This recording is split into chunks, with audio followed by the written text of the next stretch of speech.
ನಿನ್ನೆ ಬೆಂಗಳೂರಿನಲ್ಲಿ ಸುರಿದಂತಹ ಧಾರಾಕಾರ ಮಳೆಯಿಂದಾಗಿ ಕೇವಲ 2.5 ಗಂಟೆ ಸುರಿದಂತಹ ಮಳೆಯಿಂದಾಗಿ ಸಾಕಷ್ಟು ಅವಾಂತರ ಸೃಷ್ಟಿಯಾಗಿದೆ. ಅನೇಕ ಕಡೆ ಮರಗಳು ಧರಾಶಾಯಿಯಾಗಿದೆ. ಮರಗಳು ವೆಹಿಕಲ್ಗಳ ಮೇಲೆ ಕೂಡ ಬಿದ್ದಿದೆ. ಆಟೋಗಳು ಜಖಮಾಗಿದೆ. ಕಾರ್ ವೆಹಿಕಲ್ ಮೇಲೆ ಕೂಡ ಬಿದ್ದಿತ್ತು.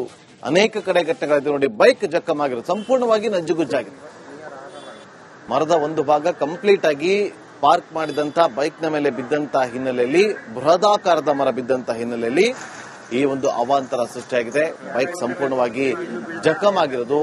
ಎದುರುಗಡೆ ಕಟ್ಟಡದ ಮೇಲೆ ಕೂಡ ಅದು ಬಿದ್ದು ಅಲ್ಲಿಯೂ ಕೂಡ ಸಮಸ್ಯೆ ಆಗಿದೆ. ಅಲ್ಲಿಯೂ ಕೂಡ ಅವಾಂತರ ಸೃಷ್ಟಿಯಾಗಿರೋದು ನೋಡಿ. ಇಲ್ಲಿ ಅಂಗಡಿ ಮುಂಭಾಗ ಸಂಪೂರ್ಣವಾಗಿ ಜಖಮಾಗಿದೆ ಅನ್ನೋ ಮಾಹಿತಿ ಲಭ್ಯವಾಗ್ತಾ ಇದೆ.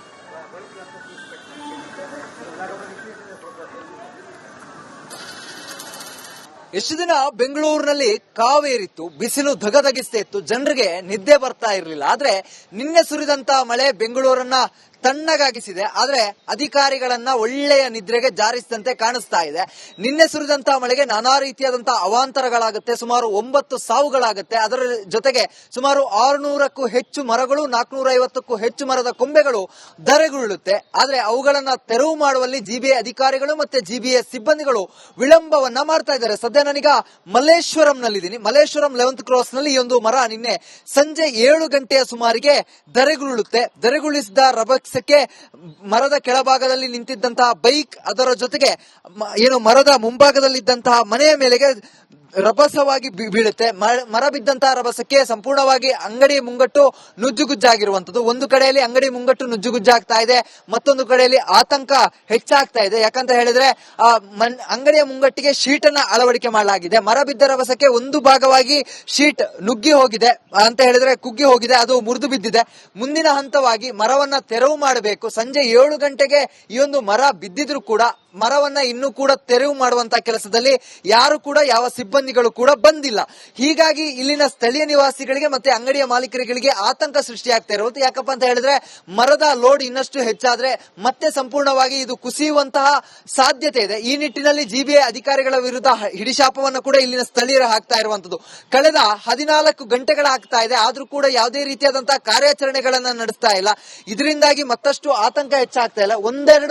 ಒಂದು ಮರ ಅಲ್ಲ, 2 ಮರಗಳು ಮನೆಯ ಮೇಲೆ ಬಾಗಿಕೊಂಡು ಇರುವಂತದ್ದು. ಇದರಿಂದಾಗಿ ಆತಂಕ ಸೃಷ್ಟಿಯಾಗ್ತದೆ. ಒಂದು ಕಡೆಯಲ್ಲಿ ಬೃಹತಾಕಾರದ ಮರ ಬಿದ್ದಿದ್ರೆ, ಮತ್ತೊಂದು ಕಡೆಯಲ್ಲಿ ಅಂಗಡಿಯ ಪಕ್ಕದಲ್ಲಿದ್ದಂತಹ ಮರ ಕೂಡ ವಾಲಿಕೊಂಡಿದೆ. ಇದರಿಂದಾಗಿ ಅಂಗಡಿಯ ಮುಂಭಾಗ ಸಂಪೂರ್ಣವಾಗಿ ನುಜ್ಜುಗುಜ್ಜಾಗ್ತಾ ಇದೆ. ಆದ್ರೆ ಇವನ್ನ ತೆರವು ಮಾಡಿ ಕ್ಲಿಯರ್ ಮಾಡಿ ಕೊಡಬೇಕಾದಂತಹ ಸಿಬ್ಬಂದಿಗಳು, ಜಿಬಿಎಸ್ ಸಿಬ್ಬಂದಿಗಳೇನಿದ್ದಾರೆ ಬರ್ತಾ ಇಲ್ಲ, ಸ್ಥಳಕ್ಕೆ ಆಗಮಿಸ್ತಾ ಇಲ್ಲ, ಇದನ್ನ ತೆರವು ಮಾಡಿಕೊಡ್ತಾ ಇಲ್ಲ. ಒಂದು ಕಡೆಯಲ್ಲಿ ಬೆಂಗಳೂರಿನಲ್ಲಿ ಸಾಕಷ್ಟು ಮರಗಳು ಮತ್ತೆ ಕೊಂಬೆಗಳು ಧಾರಾಶಾಹಿಯಾಗಿದೆ, ಅವುಗಳನ್ನ ಕ್ಲಿಯರ್ ಮಾಡುವಂತಹ ಕೆಲಸ ಇದೆ. ಆದ್ರೆ ಎಲ್ಲೋ ಒಂದು ಕಡೆಯಲ್ಲಿ ಈ ಎಲ್ಲ ಪರಿಸ್ಥಿತಿಗಳನ್ನ ಗಮನಿಸ್ತಾ ಇದ್ರೆ, ಏಕಕಾಲಕ್ಕೆ ಇಷ್ಟು ಮರಗಳು ಬೀಳ್ತಾ ಇದ್ರೆ, ಒಂದು ಈ ಹಿಂದೆ ಜಿಬಿಎ ಏನು ಮಾತನ್ನ ಕೊಟ್ಟಿತ್ತು, ಮರಗಳ ಕೊಂಬೆಗಳು ಮತ್ತೆ ಹಳೆ ಮರಗಳ ತೆರವು ಏನಿದೆ ಆ ಒಂದು ಕಾರ್ಯಾಚರಣೆ ಆಗಿಲ್ಲ. ಇದರ ಜೊತೆಗೆ ಈ ರೀತಿಯಾದಂತಹ ತುರ್ತು ಪರಿಸ್ಥಿತಿ ನಿರ್ಮಾಣ ಆದಂತಹ ಸಂದರ್ಭದಲ್ಲಿ ಮರಗಳನ್ನ ಕ್ಲಿಯರ್ ಮಾಡೋದಕ್ಕೆ ಸೂಕ್ತ ಸಿಬ್ಬಂದಿಗಳು ಮತ್ತೆ ಸರಿಯಾದ ಸಿಬ್ಬಂದಿಗಳು ಇಲ್ಲದ ಕೊರತೆ ಎದ್ದು ಕಾಣಿಸ್ತಾ ಇದೆ. ಒಂದು ಕಡೆಯಲ್ಲಿ ವಿದ್ಯುತ್ ಇಲ್ಲ, ಮತ್ತೊಂದು ಕಡೆಯಲ್ಲಿ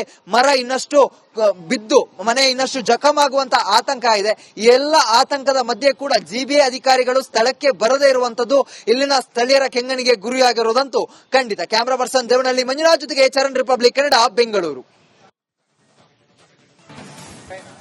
ನಿನ್ನೆ ಬೆಂಗಳೂರಿನಲ್ಲಿ ಸುರಿದಂತಹ ಧಾರಾಕಾರ ಮಳೆಯಿಂದಾಗಿ ಕೇವಲ 2.5 ಗಂಟೆ ಸುರಿದಂತಹ ಮಳೆಯಿಂದಾಗಿ ಸಾಕಷ್ಟು ಅವಾಂತರ ಸೃಷ್ಟಿಯಾಗಿದೆ. ಅನೇಕ ಕಡೆ ಮರಗಳು ಧರಾಶಾಯಿಯಾಗಿದೆ. ಮರಗಳು ವೆಹಿಕಲ್ಗಳ ಮೇಲೆ ಕೂಡ ಬಿದ್ದಿದೆ. ಆಟೋಗಳು ಜಖಮಾಗಿದೆ. ಕಾರ್ ವೆಹಿಕಲ್ ಮೇಲೆ ಕೂಡ ಬಿದ್ದಿತ್ತು. ಅನೇಕ ಕಡೆ ಘಟನೆಗಳಿದೆ ನೋಡಿ. ಬೈಕ್ ಜಖಮಾಗಿರೋದು ಸಂಪೂರ್ಣವಾಗಿ ನಜ್ಜುಗುಜ್ಜಾಗಿದೆ. ಮರದ ಒಂದು ಭಾಗ ಕಂಪ್ಲೀಟ್ ಆಗಿ ಪಾರ್ಕ್ ಮಾಡಿದಂತ ಬೈಕ್ನ ಮೇಲೆ ಬಿದ್ದಂತ ಹಿನ್ನೆಲೆಯಲ್ಲಿ, ಬೃಹದಾಕಾರದ ಮರ ಬಿದ್ದಂತ ಹಿನ್ನೆಲೆಯಲ್ಲಿ ಈ ಒಂದು ಅವಾಂತರ ಸೃಷ್ಟಿಯಾಗಿದೆ. ಬೈಕ್ ಸಂಪೂರ್ಣವಾಗಿ ಜಖಮಾಗಿರೋದು. ಎದುರುಗಡೆ ಕಟ್ಟಡದ ಮೇಲೆ ಕೂಡ ಅದು ಬಿದ್ದು ಅಲ್ಲಿಯೂ ಕೂಡ ಸಮಸ್ಯೆ ಆಗಿದೆ. ಅಲ್ಲಿಯೂ ಕೂಡ ಅವಾಂತರ ಸೃಷ್ಟಿಯಾಗಿರೋದು ನೋಡಿ. ಇಲ್ಲಿ ಅಂಗಡಿ ಮುಂಭಾಗ ಸಂಪೂರ್ಣವಾಗಿ ಜಖಮಾಗಿದೆ ಅನ್ನೋ ಮಾಹಿತಿ ಲಭ್ಯವಾಗ್ತಾ ಇದೆ.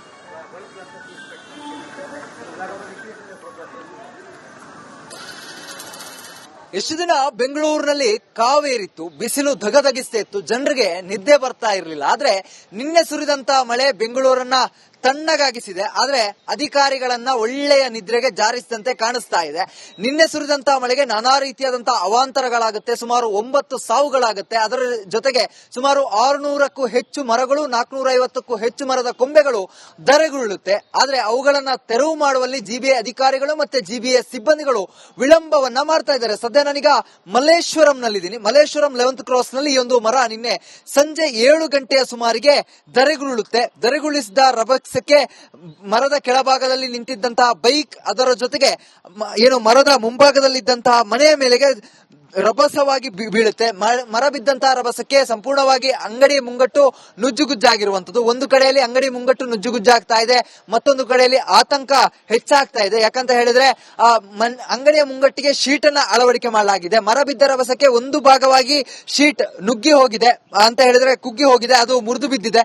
ಮುಂದಿನ ಹಂತವಾಗಿ ಮರವನ್ನ ತೆರವು ಮಾಡಬೇಕು. ಸಂಜೆ 7 ಗಂಟೆಗೆ ಈ ಒಂದು ಮರ ಬಿದ್ದಿದ್ರು ಕೂಡ ಮರವನ್ನ ಇನ್ನೂ ಕೂಡ ತೆರವು ಮಾಡುವಂತಹ ಕೆಲಸದಲ್ಲಿ ಯಾರು ಕೂಡ, ಯಾವ ಸಿಬ್ಬಂದಿಗಳು ಕೂಡ ಬಂದಿಲ್ಲ. ಹೀಗಾಗಿ ಇಲ್ಲಿನ ಸ್ಥಳೀಯ ನಿವಾಸಿಗಳಿಗೆ ಮತ್ತೆ ಅಂಗಡಿಯ ಮಾಲೀಕರಿಗೆ ಆತಂಕ ಸೃಷ್ಟಿಯಾಗ್ತಾ ಇರೋದು. ಯಾಕಪ್ಪ ಅಂತ ಹೇಳಿದ್ರೆ ಮರದ ಲೋಡ್ ಇನ್ನಷ್ಟು ಹೆಚ್ಚಾದ್ರೆ ಮತ್ತೆ ಸಂಪೂರ್ಣವಾಗಿ ಇದು ಕುಸಿಯುವಂತಹ ಸಾಧ್ಯತೆ ಇದೆ. ಈ ನಿಟ್ಟಿನಲ್ಲಿ ಜಿಬಿಎ ಅಧಿಕಾರಿಗಳ ವಿರುದ್ಧ ಹಿಡಿಶಾಪವನ್ನು ಕೂಡ ಇಲ್ಲಿನ ಸ್ಥಳೀಯರು ಹಾಕ್ತಾ ಇರುವಂತದ್ದು. ಕಳೆದ 14 ಗಂಟೆಗಳಾಗ್ತಾ ಇದೆ, ಆದ್ರೂ ಕೂಡ ಯಾವುದೇ ರೀತಿಯಾದಂತಹ ಕಾರ್ಯಾಚರಣೆಗಳನ್ನ ನಡೆಸ್ತಾ ಇಲ್ಲ. ಇದರಿಂದಾಗಿ ಮತ್ತಷ್ಟು ಆತಂಕ ಹೆಚ್ಚಾಗ್ತಾ ಇಲ್ಲ.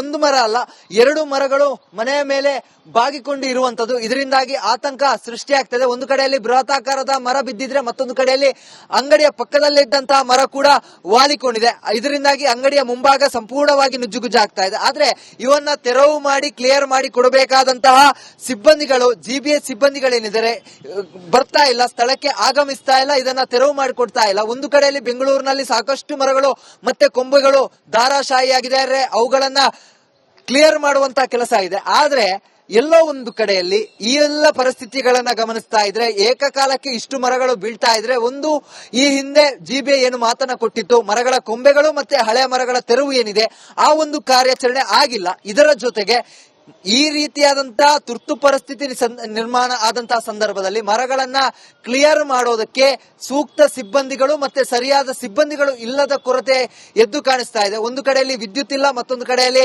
ಮರ ಇನ್ನಷ್ಟು ಬಿದ್ದು ಮನೆ ಇನ್ನಷ್ಟು ಜಖಮಾಗುವಂತ ಆತಂಕ ಇದೆ. ಈ ಎಲ್ಲ ಆತಂಕದ ಮಧ್ಯೆ ಕೂಡ ಜಿಬಿಎ ಅಧಿಕಾರಿಗಳು ಸ್ಥಳಕ್ಕೆ ಬರದೇ ಇರುವಂತದ್ದು ಇಲ್ಲಿನ ಸ್ಥಳೀಯರ ಕೆಂಗಣಿಗೆ ಗುರಿಯಾಗಿರುವುದಂತೂ ಖಂಡಿತ. ಕ್ಯಾಮರಾ ಪರ್ಸನ್ ದೇವನಹಳ್ಳಿ ಮಂಜುನಾಥ್ ಜೊತೆಗೆ ಚರಣ್, ರಿಪಬ್ಲಿಕ್ ಕನ್ನಡ, ಬೆಂಗಳೂರು. ಆಗಿಲ್ಲ. ಇದರ ಜೊತೆಗೆ ಈ ರೀತಿಯಾದಂತಹ ತುರ್ತು ಪರಿಸ್ಥಿತಿ ನಿರ್ಮಾಣ ಆದಂತಹ ಸಂದರ್ಭದಲ್ಲಿ ಮರಗಳನ್ನ ಕ್ಲಿಯರ್ ಮಾಡೋದಕ್ಕೆ ಸೂಕ್ತ ಸಿಬ್ಬಂದಿಗಳು ಮತ್ತೆ ಸರಿಯಾದ ಸಿಬ್ಬಂದಿಗಳು ಇಲ್ಲದ ಕೊರತೆ ಎದ್ದು ಕಾಣಿಸ್ತಾ ಇದೆ. ಒಂದು ಕಡೆಯಲ್ಲಿ ವಿದ್ಯುತ್ ಇಲ್ಲ, ಮತ್ತೊಂದು ಕಡೆಯಲ್ಲಿ ಮರ ಇನ್ನಷ್ಟು ಬಿದ್ದು ಮನೆ ಇನ್ನಷ್ಟು ಜಖಮಾಗುವಂತ ಆತಂಕ ಇದೆ. ಈ ಎಲ್ಲ ಆತಂಕದ ಮಧ್ಯೆ ಕೂಡ ಜಿಬಿಎ ಅಧಿಕಾರಿಗಳು ಸ್ಥಳಕ್ಕೆ ಬರದೇ ಇರುವಂತದ್ದು ಇಲ್ಲಿನ ಸ್ಥಳೀಯರ ಕೆಂಗಣಿಗೆ ಗುರಿಯಾಗಿರುವುದಂತೂ ಖಂಡಿತ. ಕ್ಯಾಮರಾ ಪರ್ಸನ್ ದೇವನಹಳ್ಳಿ ಮಂಜುನಾಥ್ ಜೊತೆಗೆ ಚರಣ್, ರಿಪಬ್ಲಿಕ್ ಕನ್ನಡ, ಬೆಂಗಳೂರು.